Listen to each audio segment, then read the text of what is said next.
Guys, it is Tony from the Dog Training College, and today I just thought I'd do you a really quick new video just to show you a new cool feature we have brought in our Inner Circle platform. So I know we've had this feature requested quite a few times, and we've now implemented a new feature which allows people to block each other on our Inner Circle platform.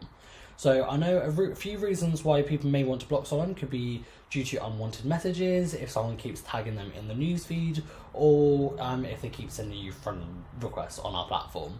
So blocking someone is really simple to do. All you do is literally head over to your newsfeed and you find the person you want to block. So for this example, I'm going to block my colleague Roxanne.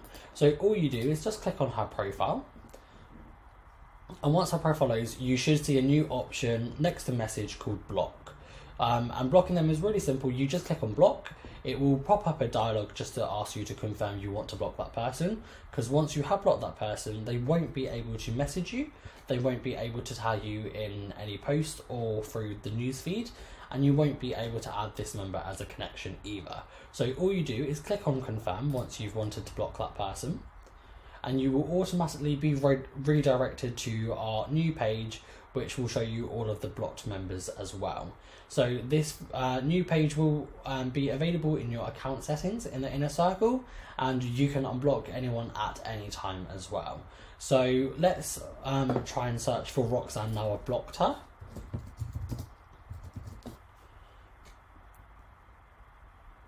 So Roxanne doesn't actually appear in any searches anymore, so you won't actually be able to see her, but if you click unblock and just unblock this member, it will automatically unblock them and you will be able to add them as a friend again.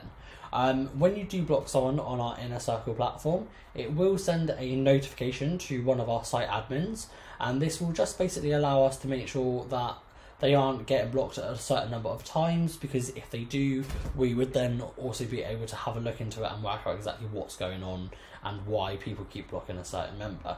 So hopefully you will find this feature useful, and if you have any questions, just drop them down in the comments below. Take care.